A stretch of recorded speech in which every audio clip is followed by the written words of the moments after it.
Hey guys, welcome to another session of FFBE Global. So, for those of you who might be hearing my voice, I know there are some of you who are really smart. Is there a way to fix this image thing? Because I've realized that this is not going to fix itself by itself. On my mobile, it works, like it fits fine. But whenever I'm on the emulator, it doesn't work. So there must be a way to fix it. Otherwise, you get a zoomed in close-up image of the sprites, so yay. Alright guys, so this week the news, it's gonna be a quick one, I hope. It's mostly talking about the featured units and not much going on with the events. So I'm gonna focus most of the majority of the time right here. So we have Final Fantasy Type-0 banner release right now.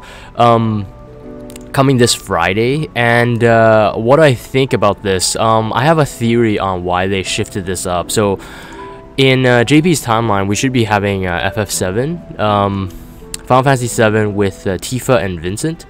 But hold on, wait, let me quickly pull this up here. I want to pull this up on JP's schedule. I want to do a comparison of how many King Mogs we've skipped here, because I do think we've skipped quite a bit.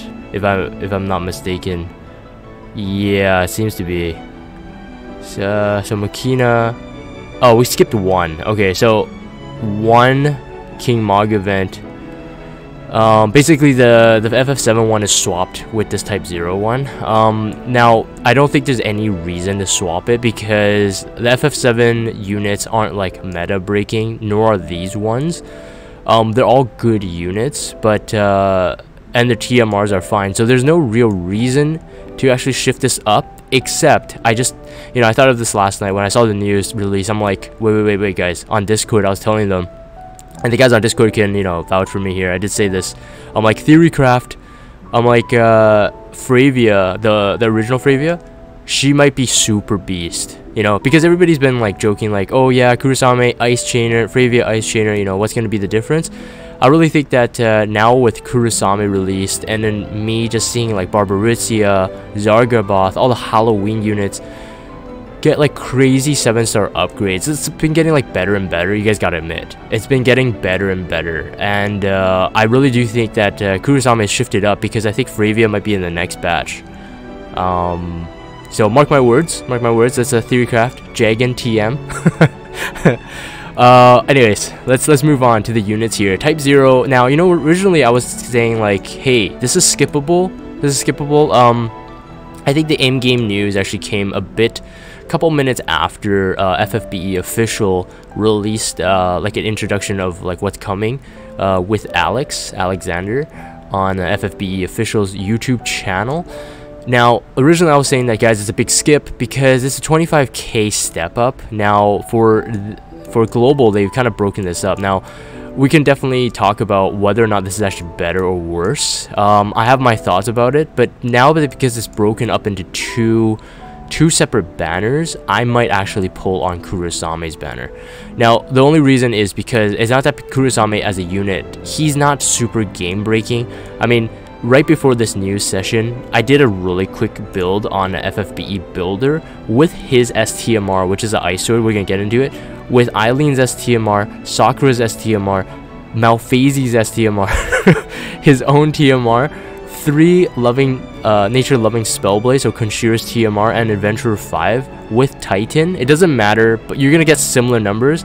It's about 1430 attack, 1416 magic. That's potted, of course, and he's a true double hand unit, which could be really tricky. I think I would probably have to build him with like Grimlord Sakura's STMR, later to come Carlet's TMR, and I think even Kaleva's from the King's Knight raid, Kaleva's TMR, which could work better, but I'll have to build that later. That's probably more gonna be focused on true double hand magic though. But again, you have limited slots to be able to get his attack passives up, so it could be a bit stronger on the magic side. I would definitely say that he wouldn't, it's really hard to say, because he's a true double hand unit. You're either gonna shift him really strong physical attacker, or maybe really strong magic because of the TMRs you have. Like if you go Buster style Martial Gloves, you're gonna shift physical. If you go with what I just said, Grimlord Sakura's STMR, Kaleva's TMR, and even later on Carlet's TMR, which is a 75% true double hand magic, you're gonna shift him in one way or the other. So if you're gonna run him very balanced, I would say run him by straight attack and magic passives. If you're gonna run him like you're gonna shift him in one way or the other, either magic or physical, go true double hand materia and equipment. I would say that's my assessment of him. Now on JP, I'm very experienced with these two units because I pulled them. They were like one of my first banners that I actually hammed for. Now, in retrospect, I think it's a mistake to go really hard on these units, and I'm gonna explain why. Okay, but let's talk about the banner design first. Now, 2 11K summons, limited 1 per player. Now, if you guys seen my track record on 11K summons, it's been hit and miss. It's been hit and miss. Sometimes you get lucky, sometimes you just don't. You just get no rainbows out of it. Okay, so it could be 11K lapis worth of salt, but keep this in mind for free-to-play players. I definitely recommend that, you know, if you have some lapis to spend, and if you really want to pull on these units, perhaps pull up to step 3 for that 30% ticket. Now, to me, the 30% ticket has done me no justice at all, so it's not even an incentive to pull. It's more of like, okay, there's split now, so I can focus on the unit I actually really want, and that would be Kurasame if I could have to compare the two. Now, again, arguably 25K lapis summon, which was JP. JP originally had 3 laps, 25K per lap, guaranteed at the end. Typical stuff that we get in global, but of course in JP you do know that they have rate up as you're climbing up each step, even for the 25K, which we don't, not even in this one. So for the Valkyrie profile banner, we had a 2 times rate up starting from step 3, but we lose the 30% ticket. And then global, of course, being global, nerfs it 1.5 times rate all the way up to 5 times rate at the end, but you got a 30% ticket. So hit and miss.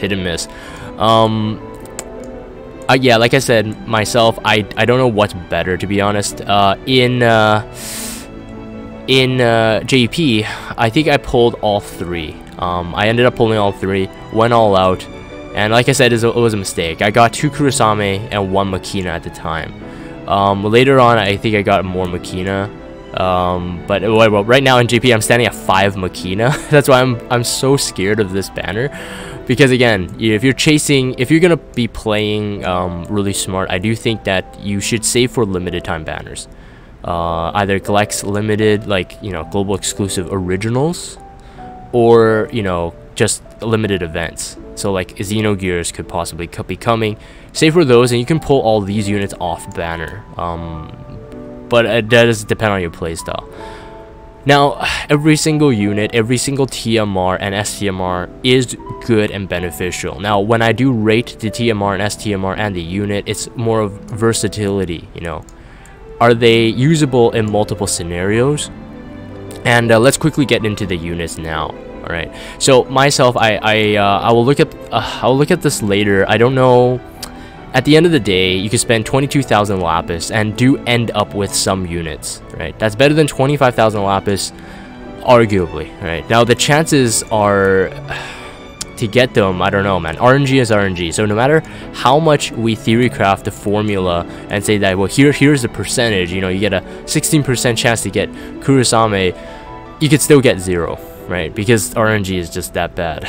That's why I think sometimes a guaranteed banner is even better, because at least you end up with 1 or 2, right? But here we go, like, you know, 30% ticket, there's possibilities of getting no rainbows from it. So I'll have to see, but at the moment I'm kind of thinking I might invest in Kurasame, not because he's a good unit, but because his TMR and STMR could be good in the long run. Now, if my theory on Fryevia being really good does come true, then Kurasame's STMR may be one of the best equipment for Fryevia. One thing to keep in mind that now I'll have to take this back, because originally I said that, oh no, you know, Fryevia is stuck to her own TMR for the trustability, but in JP, even though it's the 3rd year anniversary of JP, in JP they recently have a quality of life change, a QOL change, where the STMR of the unit, if you equip to him, will still unlock the same trust passives. Now, in case you don't know of that change, that is something that's very important to consider now when you're pulling for units, because no longer are units locked to their crappy TMR. So for example, like my worry about A2 in the Near Automata banner being stuck to her TMR is no longer relevant if I end up pulling one more A2, because I own 3. If her STMR is really good, depending on how they set it up in global, then you don't need to be stuck to that TMR anymore. She could use Cloud's Buster, not Buster style, Cloud's Ultimate Weapon, Cloud's STMR. You could use a Bahamut Tier. You could use any two-handed large sword. Later, Crimson's STMR is fire-based large sword, two-handed weapon. So it really does change a lot. Then that means Kurasame's ice sword, even though it's not two-handed, is still going to be best in slot for Fryevia, regardless if Fryevia original is going to be dual castable unit, two-hander, or she's going to be stuck to a dual wielder. We'll have to see. But regardless, I do think that they're pushing up Kurasame because Fryevia must be amazing, must be so good that I believe the next batch of Awakening units will come before the next King Mog event. So I do think that Fryevia is going to come after, really just wiping the floor with it. With that in consideration, definitely gamble on whether you should be pulling this or not. But like I said, it will be yeah, it could be good to pull on him because he has pretty good TMRs and STMR. So let's get to Machina first, because I do think that Machina will be the one to it's really hard to say. Machina has more longevity than Kurasame, in my opinion. Alright, it's my opinion. The reason is because his TMR and STMR is not the best. His TMR, I don't have their data pulled up right now, but TMR is it's called Opposing Force. Actually, you know what? I'm gonna do it. I'm gonna do the due diligence here. I've never got his TMR because I actually never thought it was actually good enough for him to use. I've never used Kurasame or Machina as a serious attacker. So okay, so here we go. The Trespasser is 35% attack boost equipped with the sword, and then a 15% attack equipped with clothes, but with a 10% HP. Okay, so that gives you a total of 50%. That's not that great actually. 50% split to clothes and sword, but it does give you a self buff of 150% on turn 1, and in turn 2 it goes down to 125. Turn 3 it goes down to 100%. This is a buff of attack, defense, magic, and spirit all around. It has a 10% HP. Not the best TMR whatsoever. And then the Super Trespasser is sort of a troll, and the reason why I say that is because I do have his STMR, and currently it's just really unusable. It's a 163 attack sword, but it has dual wield built in. Now you might be thinking, hey Jagan, that's awesome, man. Then my units can finally have dual wield without using that materia slot, or Genji shield. Or even Hiomanto, or is that Hiomanto? No, I think it is. The one you get from the 10-man trial. Now, 163 attack with the dual wield sword is pretty powerful, but the only problem is that it's nowhere near a strong sword by itself, and by the time you actually can get it, we're in the current meta right now. We're in mostly true double hand. With more batches coming, 7-star release batches coming, we're gonna get more better STMR. So his STMR, one, in true double hand meta, this won't work at all because it's a low attack sword. You rather have lightnings, and I think you could get what's his name, Shadow Lords. I think is about the same power as lightning. Oh, and that might be sorry, E-Stark's STMR. But then it has dual wield, and then all the best dual wielders, even going down the line, if you're pending JP's enhancements and improvements on the units, Reagan becomes an extremely strong dual wielder, but he has innate dual wield, right? He becomes the best dual wielder, but he has innate dual wield. That's a problem. And then Sephiroth would be I would say my second choice dual wielder, but then he becomes a true double hand unit with backloading hits. So again, Kurasame then falls off really quick. Now, Kurasame is more of a supporter, in my opinion, a support DPS unit. No matter what they give him as a role for, let me see if they actually give him a role here. Let's see here. Well, Gogito Cadet, it says the attack is really high. It's pretty decent base attack. Nowhere near the strongest. But what he does have is, even though he can't dual cast his abilities, what he does have is he can set a single AOE, yeah, AOE physical damage mitigation for 3 turns, and also AOE 20% magic damage mitigation also for 3 turns, and it has a little different niches for everything. For the physical damage mitigation, he does physical attack when allies are attacked for 3 turns. So it's kind of like Awakened Rain's Spectral Field, I think. But a Spectral Field only buffs himself, like only damage mitigates himself.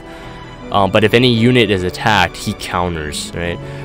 Could be useful for like getting LB crystals or summon orbs, and 20% magic damage mitigation for 3 turns, but also 100% spirit break for 3 turns for the whole party. Again, different aspects, different things how to use it, but yeah, it's he's overall pretty decent. He's a good single target breaker though, I have to say. In one of his skills, he does an MP drain and HP drain at the same time while breaking 70%. Alright, so keep in mind the single target for 5 turns, 70% defense and spirit break for the first turn, and then 55% defense and spirit break for 3 turns, and then 45 defense and spirit break for 5 turns. Alright, so as you're scaling down the turns, the break becomes weaker and weaker, but there isn't much for Machina to do. I mean, by his 55% break, it's still pretty powerful, but at least you get an initial 70% break. He has a similar skill, which is also 5 hit. It's a 5 hit skill. He actually hits, and both are 5 hits, right? But also has a attack and magic break for 70%, and the same thing as well. 55% by turn 3, 45% by turn 5. So 70% break instant is pretty nice. Attack and magic break. Keep that in mind that he can also never run out of MP if you're doing defense and spirit breaks, which is pretty cool. He has a dark AOE skill, so it's locked to dark, so it doesn't matter about your weapon element, but he also drains HP while he's doing it. It's a weird skill that on JP, at least, if you're using this AOE skill, it doesn't chain well. Like, he doesn't even chain with himself, I think. Like, it breaks by like 1 hit. So I don't know if that would be fixed, but or if that's meant to be. I'm not quite sure. It could also cast a 20% chance to confuse and 20% chance to stop for 1 turn. That could be pretty decent in the arena, but outside of that, you pretty much get no use of it. I mean, 1 turn stop is not a big hassle, but it could save you in the arena, but depends. Like I said, it's because of locked to dark. I mean, dark element is very easily coverable in arena, so like you might not be doing any damage at all. So again, he's not a really good arena unit either. Now, one of his skills, what he does have, is that he has a Lateral Chaining family. Now, this is why I think it was really interesting that they pushed this up as well, because, you know, CG Laswell or Pyroglacial Laswell was supposed to be the one to bring in the Lateral Chaining family, what we call AT family, Absolute Tranquility. It's an 8-hit skill, and we already do have that now with Dracu Laswell having it, and Axstar later on will have it, Carlet will have it, a lot of people have it, Oron has it, all these units, but he does have it too, and what his hit does, I think is pretty decent. The 5.2 times physical damage modifier, but it also has a 60% fire, ice, and lightning imperil in 1 hit. Now, it does cost 60 MP, but like I said, you should be using it almost like as a support. So, using him as a support unit, breaking, doing damage mitigation, imperiling, but he can chain at the same time. Now, right now, at least, if you're going to chain with Dracu Laswell, at least you have the Ice Imperil to go for you, but at the same time, Dracu Laswell can Imperil Ice 75% by himself, so it's kind of like... with Global's exclusive units, it really kind of shifts any reason to be pulling for them. And again, like I said, Trespasser, Super Trespasser, not the best. But as a unit, I think he might survive longer than Kurasame on the battlefield. And what I mean by that is longevity of use. As typical Type-0 units, 5-star Type-0 units do have Summon Eidolon. So that means sacrifice yourself, but you fill the Esper gauge. It did come in handy when I was playing on JP. I had both Kurasame and Machina, and they really helped my summon missions, and I had Rem. But now on Global, I do have Ace and Rem, and if I do end up pulling these guys, I'll have a lot. So, I mean, the Type-0 units, and Queen, of course, Queen. I do have Queen now, too. Yeah, so they're really well known for that. He has a cooldown skill, and I don't want to get into every single skill here, because I will run out of time if I break him down. But those are some of the key highlights of what I think he's good for, and I really do think, like I said, for more support-based battles. Of course, he has a innate dual wield, and if he equipped his own Trust Mastery, he has a permanent 110 attack buff. But at the same time, it's kind of like, what's the point? I'm going to look at his LB and give you guys the stats on this. 12 hit, 7 times physical damage modifier with a 50% ignore, which is a 14 times physical damage modifier.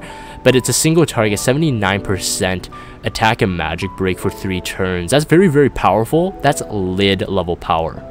Alright. His LB doesn't take too much to fill up. I don't think it has the LB gauge. Yeah, it costs 24. So cost 24 is not the worst, it's not 30, and he has the LB fill rate 100%, so kind of like Tidus. At the end of the day, you really will be using him as a single target support unit, more than an attacker. But like I said, because if you do have some pretty decent weapons, as a dual wielder, he can still get pretty strong. I think the highest I got him to cap, like max cap on JP, was about like 1600 attack. Not the best, where I could get my Reagan in JP at the time when I played with Machina up to about 1800, so about 200 difference, with the similar gear, so just keep that in mind. Now, Kurasame is a monster. Now, when I was using him on Global, on JP, I was saying that, oh man, he's a hybrid monster, and he is. He really is a monster, and we're going to talk about his modifiers and skills as well. So, as a unit himself, he actually has pretty decent support aspects as well. He can imperil. I think he can also debuff, if I remember correctly, but we're going to quickly take a look. He can buff the entire team as well, and buff up ice elemental resistance. He can do magic, and of course he's a hybrid damage dealer. He can have Summon Eidolon, of course, sacrifice himself with the Esper gauge.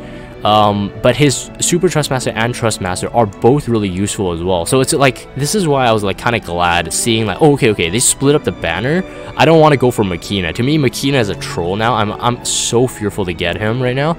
I do have Lid, so it really cancels out any use of Machina, and we have really good Imperilers here on JP, especially if you talk about Ice. We got Fryevia, we got everyone here. I mean, Demon Rain can Imperil Fire, so many people can Imperil Lightning, Adam Jensen, etc. So it's like, I would just recommend not pulling from Machina, actually, at all. I won't be pulling from Machina. Mark my words, I won't be doing it, alright? People who know me are probably gonna laugh at me. It's like, oh, Jagan says he's not gonna do it. That means he's gonna do it. Bad reputation. Here we go. Super Trustmaster, Ice Blade Himuro. So, 130 attack, 162 magic. Like I said, this is gonna be the strongest hybrid damage sword that we have at the moment. Now, this could be really good but it's locked to Ice Elemental. That's the only thing, though. It's locked to Ice Elemental. This could be good. I think for Fryevia, for himself, for some hybrid damage dealers that may not carry the Ice Elemental across, but it's really hard because usually hybrid damage it carries the physical aspects of the weapon, so the elemental or the killers, etc. So again, kind of a limited use STMR, but with Fryevia coming and Aurora Fryevia coming, I think that this might not be a bad one to have at all. So maybe you get good luck. Maybe you pull 4 of him on his, step up, right? But his Trustmaster is not bad by itself. 50% ice resistance. Now we can get this from like White Knight Noel, which is a limited unit though. some other units, but it does have an attack and magic 40 stack to it. Now he does require his TMR in order to be able to use a triple cast, I think. Triple cast on the first turn. I think that's what it says. Yeah, auto cast Ice Reaper at the beginning of battle. Yeah, and then of course it also upgrades his LB power as he has this on. So most likely, I mean, for best in slot, you still want this in his accessories there, and maybe, yes, I'm gonna say it, maybe Ravenheart Malphases STMR for the other accessory slot. Oh man, it's not gonna get old, man. Ravenheart. you guys gotta have to know my other videos in order to know why it's funny. Anyways, really quickly talk about it. Let's talk about, he has a quick hit skill, which is his main skill mostly. Zekin Sudden Downpour.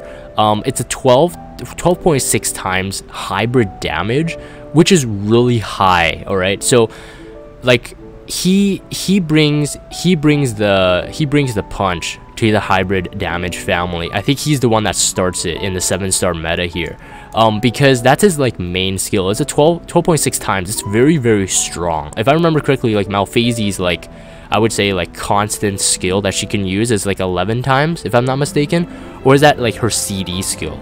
I should pull it up just to be sure. But it's a quick hit chain family, and this is why he could fall off pretty quickly, because a quick hit chain family is not a very popular family, and especially if you have a hard time pulling off spark chains, there's just no way you can use a quick hit chain family, because if you don't spark chain, you break the chain. You just can't do it. So this is the reason why Kurasame has been like just totally ignored. Plus he's pretty much locked to ice. Now he can imbue himself with ice by himself. He has a skill called Definitive Command. Attack and magic 110% buff, 3 turns to all allies, but also ice resistance 70%. That's very, very nice to have. He does have 2 skills, and they're all Zekin. So he has a skill called Double Zekin here, as you can see. It will specifically use specific skills twice in 1 turn. Anything with a Zekin at the beginning of it. So Zekin or Zekin. Zekin Freezing Showers, Zekin Cloudless Rain. One's a water skill, one's an ice skill. 7 times hybrid damage, not terrible. So it's about a 3.5 times physical damage if you want to, like, you know, narrow it down to being like a physical comparison. About a 3.5 times physical damage with a sleep and petrify of 20% to all enemies. And then the water one does the same, but it's water element, 7 times hybrid damage, but inflicts confuse and disease 20% to all enemies. He is a pretty good arena troll, only if you're fighting low ranking arena though, because most arena players with high rank have a status immunity, but otherwise those are almost not useful unless you're just clearing out mobs from an exploration or something like that. Now he does have a counter skill, which is really nice to bring up for the arena aspect. Counter physical attack or magical attacks 20% with Thrust of Death. Thrust of Death is an instant KO skill, right?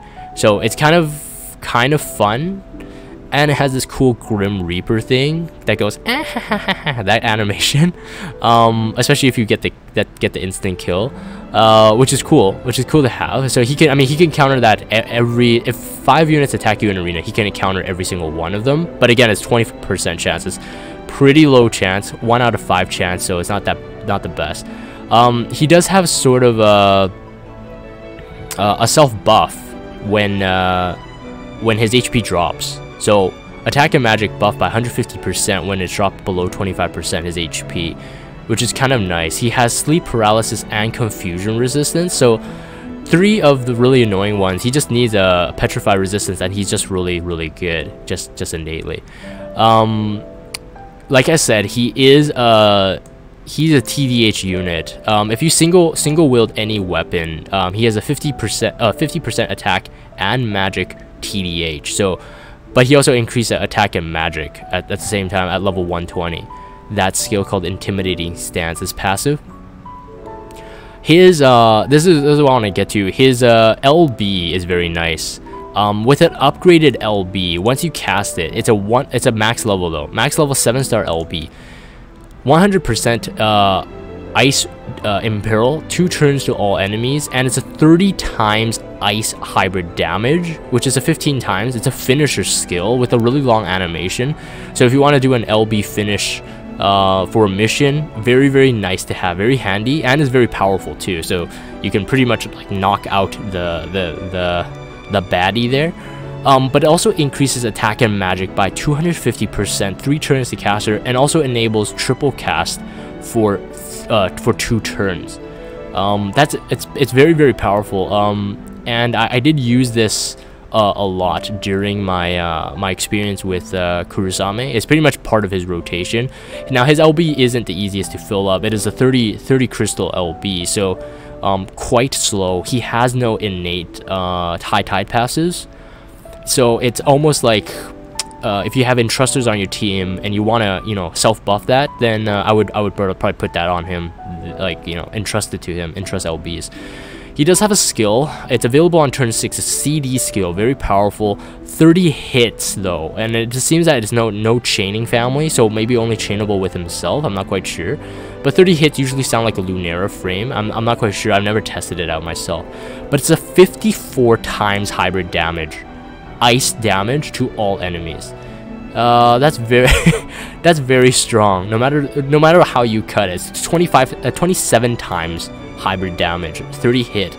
Now if it is chainable with another family, that's even more overpowered, but if it is chainable with himself, that's still really good. If you get a partner, or if you own 2 7-star Kurasame, you chain that 27 times hybrid, well, 27 times equivalent physical damage mod, a 30 hit, right? So it's chainable, so it builds up, so you're gonna get like immense damage. That's stronger than Hyo's LB, right? Stronger than Hyo's LB, but it's only available on turn 6, so it does depend how long the battle goes on for.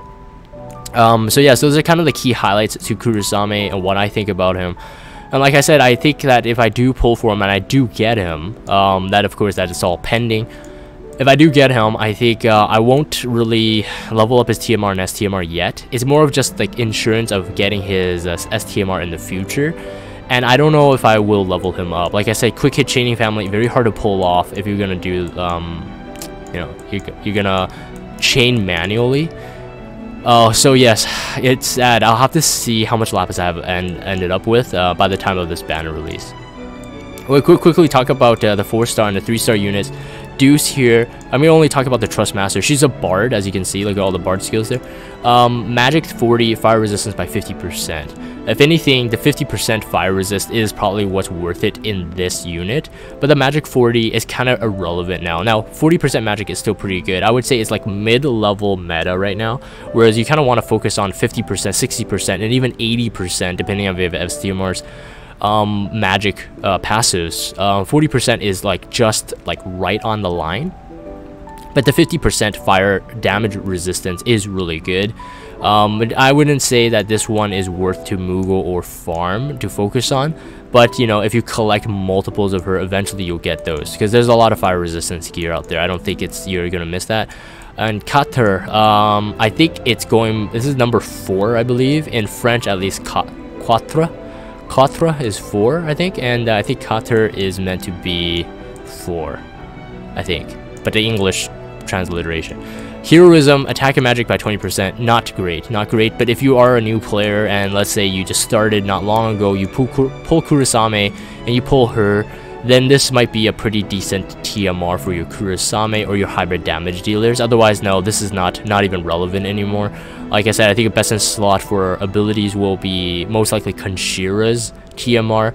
Maybe if you mixed like Onion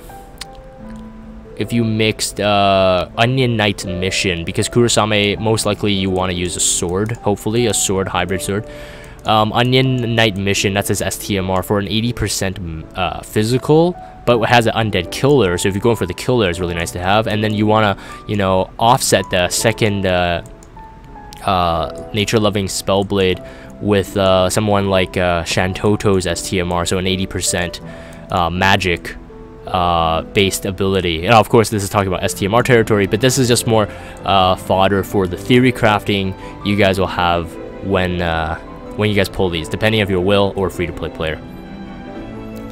And we have our King Mog event. Obtain a 5-star guaranteed ticket. So, I mean, sorry, 5-star UOC ticket, which is great. So, like I was saying, I'm kind of speculating that they're going to introduce a UOC ticket per event, which means Global's really turned around. I really think so. And at the moment, I don't think they've skipped an event without a unit of choice. And correct me if I'm wrong, I do think that it has been throughout. So, I have to give them credit for that. You know, they listened to us and they did one even better, right? They still kept it locked to the pool of the banner units that are released, like, you know, the ones that are released that week are not unit or choiceable, etc. But, you know, I would prefer more unit choice tickets than having access to the pool immediately. If it's one or the other, I prefer that. So this is the event, Final Fantasy Type-0 King Mog event, of course, and this is why I most likely will pull for Kurasame. Some units may as well. Here, beginner get a summon ticket. Let's keep going here. Knowing tag is the King Mog currency for this event. Get your 500 lapis to skip down. So yes, you purchase your UOC. Now one thing is pending, that in our Halloween King Mog event we had a UOC worth 1,000, only 1,000 King Mog currency. Whether or not are they gonna bring in double King Mog, like UOC tickets in this event, I'm not quite sure, because in JP for sure from this event forward there was dual UOC tickets. I already think that in FF7 Tifa and Vincent's banner they already did have dual UOC tickets, and I do know that it didn't come until much later. So I don't know how Global is going to handle this. Are they going to give us 2 unit of choice tickets now and then kind of like dial back the unit of choice ticket per event now? Or are they going to keep it cheap to 1,000, you know, make it really easy and accessible for free-to-play players? Or are they going to make it 150,000 and only keep it to that one? Only time will tell. I think the more events that they release, the more I can give you guys due diligence on how Gumi may handle a certain event or how they will distribute unit of choice tickets. But so far, positive from my perspective. Unit of choice ticket per event is more generous at the moment than JP, because in JP it's all focused on the King Mog event, right? It's all focused on the King Mog event, and you have to pull really hard to get all 3 unit of choice tickets now. A couple of the rewards here I think are really good. Bushido Blade, 75 attack, Katana, but has Man-Eater, so perfect. 50% physical damage against humans. And we have M-Tech 2 Prime, 60 attack, 10% MP, and an Ice Elemental. This is kind of a meh thing, because I think, if I remember correctly, the Tomb Raider event, the craftable Ice Gun is stronger than this. But I could be wrong. But either way, if you're a collector, definitely get it. I would say that these abilities are not worth investing in whatsoever. They're skippable for me, like from now on. Like they're not, I don't even look at them. But of course, if you are a new player, this will help you out, and you know, may as well get it. But of course, focus on the unit of choice tickets. I would definitely say tickets and unit of choice tickets, of course, high priority. And of course, we have our Who's That Pokemon session here, right? I mean, these guys, you can really kind of tell this guy's a mech down here, and this guy, he's a golden bomb. Right? So again, don't know why they have to shade them, but still pretty funny. But then they're bonus units, remember, so if you get them, they'll appear more often in legend run, so hopefully you can do the legend one. But golden bombs appear more in the elite one, right? Helldiver will appear both in both, but he'll appear in legend more. Demon Killer is effective. Machine Killer is effective. No, just ignore it. Just kill them. 7-star meta, you have no problems. If you bring a 1 carry unit, you should have no problems killing those bonus units. Here we go. So 200% on those are featured, and 100% on everyone else. Sorry, not on everyone else. 100% on the 5-star base up to the 6-star, and then 75% for a 4-star, 50% for a 3-star, just like usual. If there's anything else, nope, that's it. That's it. Very, very short one on this. And to wrap up our Valkyrie profile week, we have Tower of Lizard Valeth. Alright. This is the guy, Lizard Valeth. Now, I've never played Valkyrie profile, so I have no idea who he is. Now, he must be nostalgic to some people because he looks like a mage, right? He has a book. Or he's an alchemist? Ah, yeah, see? He has multiple elemental attacks, Kupo, so perfect time to shine if you got those multiple elemental resist gear. Time to flex it. try using Alchemy Tome before his HP grid is below 60. So Alchemy Tome, I wonder what that is. Most likely it might be a skill that he casts onto your units that you can use, because I don't recall what Alchemy Tome is. Before it goes below 60, reduces attack and magic power Kupo, so you could break him, so that's good. Angel Slayer. Now this was a pretty fun thing to talk about. I heard that this was a large sword, but apparently maybe I read wrong. It's a sword, two-handed, 180 attack. You're just like, what? That's so OP, man. But no, it's not really. It enables Angel Slayer, reduce physical damage, randomly reduce physical damage. I'm not quite sure what that means, as in, like, is that a reduction, like a random break, random physical attack break, or does that mean that the sword itself has a passive where it reduces its own physical damage? I'm not quite sure. Regardless, it's two-handed, but it has no damage variance, as in there's no benefit for having this weapon.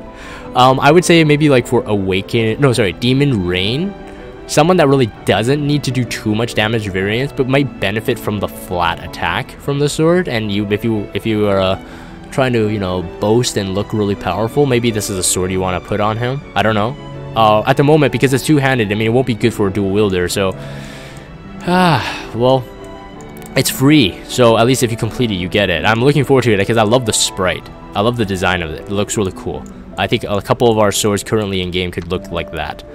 Alright, no items used to get 10,000 coins there. Evoke 2 espers or more. Ooh, that's really good for our, if you pull your Type-0 units. Just sacrifice twice, right? Re-raise on both on turn 1, sacrifice twice, one at a time, evoke one, and then sacrifice the other, evoke the other. Alright, that's very easy. And then defeat with a limit burst. Now that's a bit more difficult depending how squishy he is. I've never experienced this on JP, so I would have no idea how to fight him. But otherwise, yeah, that's pretty much it. So that is it for the news this week. Final Fantasy Type-0, and like I said at the beginning, you know, my theory is that Fryevia is most likely going to be amazing, and most likely she's going to come in the next batch. We're out of global exclusive units that are not time limited. We have them all now, if I remember correctly. Roberta, Olive, Zargaboth, Barbaritzia, and then the last one is Fryevia. I suppose saving the best for last. And I really do think that with Kurasame pushed up as a hybrid ice chainer, Fryevia could be extremely amazing. So I'm very, very excited for that now, and we'll have to see what happens with Aurora Fryevia later to be released in next year. So all in all, good stuff. So let me know what you guys think.